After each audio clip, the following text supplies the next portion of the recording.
Hi friends, ಎಲ್ಲರಿಗೂ ನಮಸ್ಕಾರ. Welcome to the U K home cook channel. ನೀವೇನಾದರೂ ನಮ್ಮ ಚಾನಲ್ ಹೊಸದಾಗಿ ನೋಡ್ತಾ ಇದ್ದರೆ ಸಬ್ಸ್ಕ್ರೈಬ್ ಮಾಡ್ಕೊಳ್ಳಿ ಮತ್ತು ಬೆಲ್ಲೈಕನ್ನ ಪ್ರೆಸ್ ಮಾಡಿ. ಇವತ್ತು ನಾವು ತುಂಬಾ ಸಿಂಪಲ್ಲಾಗಿ ಮತ್ತು ಟೇಸ್ಟಿಯಾಗಿ ಈಸಿಯಾಗಿ ಮಜ್ಜಿಗೆ ಸಾರು ಮಾಡೋದನ್ನು ನೋಡೋಣ.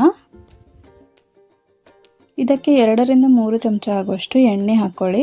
ಎಣ್ಣೆ ಬಿಸಿ ಆದ ಮೇಲೆ 1 ಚಮಚ ಸಾಸಿವೆ ಹಾಕಿ, 1-2 ಒಣಮೆಣಸಿನ್ಕಾಯಿ ಹಾಕಿ, 1-2 ಕಟ್ ಮಾಡಿರೋ ಹಸಿಮೆಣಸಿಗೆ ಹಾಕಿ, ಒಂದು ಸ್ವಲ್ಪ ಕರಿಬೇವು ಮತ್ತು 1 ಚಮಚ ಆಗೋಷ್ಟು ಜಜ್ಜಿರೋ ಅಲ್ಲ ಮತ್ತು ಬೆಳ್ಳುಳ್ಳಿ ಪೇಸ್ಟನ್ನು ಹಾಕಿ ಇದನ್ನು 1 ನಿಮಿಷ ಫ್ರೈ ಮಾಡ್ಕೊಳ್ಳಿ.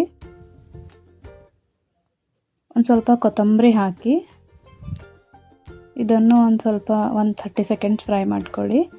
ಒಂದು ಸ್ವಲ್ಪ ಹಿಂಗೆ ಹಾಕಿ 1 ಚಮಚ ಆಗೋಷ್ಟು ಅರಿಶಿಣ ಹಾಕಿ ಗ್ಯಾಸನ್ನು ಆಫ್ ಮಾಡಿ ಒಂದು ಸ್ವಲ್ಪ ತಣ್ಣಗಾದ ಮೇಲೆ ಹೀಗೆ 3 ಗ್ಲಾಸ್ ಆಗೋಷ್ಟು ಮಜ್ಜಿಗೆ ಹಾಕಿ ಇದಕ್ಕೆ ರುಚಿಗೆ ತಕ್ಕಷ್ಟು ಉಪ್ಪು ಹಾಕಿ ಚೆನ್ನಾಗಿ ಮಿಕ್ಸ್ ಮಾಡ್ಕೊಳ್ಳಿ. ಇನ್ನೊಂದು ಸ್ವಲ್ಪ ಕೊತ್ತಂಬರಿ ಹಾಕಿ ಮಿಕ್ಸ್ ಮಾಡ್ಕೊಳ್ಳಿ. ನೋಡಿದ್ರಲ್ಲ ಮಜ್ಜಿಗೆ ಸಾರು ಮಾಡೋದು ಎಷ್ಟು ತುಂಬ ಈಸಿ ಅಂಥೇಳಿ. ನೀವು ನಿಮ್ಮ ಮನೆಯಲ್ಲಿ ಈ ಥರ ಒಂದು ರೆಸಿಪಿ ಟ್ರೈ ಮಾಡಿ ನೋಡಿ. ನಿಮ್ಗೆ ಇಷ್ಟ ಆದರೆ ಲೈಕ್ ಮಾಡಿ, ಶೇರ್ ಮಾಡಿ, ಕಮೆಂಟ್ ಮಾಡಿ.